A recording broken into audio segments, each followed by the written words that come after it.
Après 6 semaines de formation sur les 17 objectifs du développement durable, les élèves de quelques écoles primaires de la commune de Lanseli se sont vus dotés de connaissances théoriques sur ces thématiques qui constituent les socles d'un développement durable. Cette formation organisée par l'ONG Action pour le développement intégral et durable en République démocratique du Congo a été clôturée avec satisfaction le mercredi 8 mars à Kinshasa. Nous formons les futurs cadres de demain. Ce sont les autorités qui vont diriger notre pays aux jours à venir. Alors qu'au travers maintenant de cette formation que nous offrons aux enfants, ils vont grandir avec cette formation et ils auront cet esprit-là, ils vont amener ça dans tous les niveaux où ils seront. Donc il est très important pour nous que les autorités viennent nous soutenir avec cette formation, afin que nous puissions matérialiser ça dans tous les restes des provinces.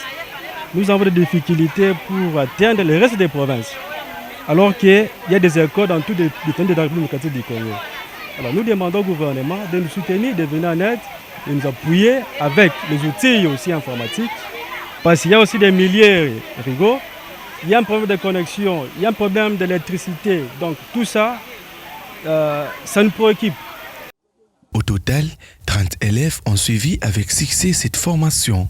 Le choix de ces écoles situées dans la banlieue de Kinshasa a été motivé par les besoins d'apporter des connaissances à une communauté plus démunie.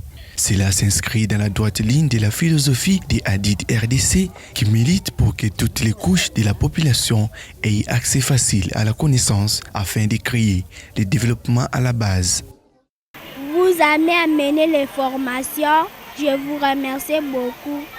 Alors, sur les 17 objectifs, moi j'ai choisi l'objectif numéro 4. L'objectif numéro 4 est éducation d'égalité, qui signifie qu'il faut avoir un bon bâtiment, il faut payer les enseignants, il faut demander les ordinateurs, il faut avoir aussi une documentation. Quoi de plus normal que les promoteurs de l'épine passatoire trouvent des mots justes pour interpeller les autorités congolaises à faire leur part, car estiment-ils, seule la formation théorique ne suffit pas. Il faut ajouter à cela la pratique afin que ces enfants puissent grandir en se familiarisant avec les connaissances reçues durant cette formation.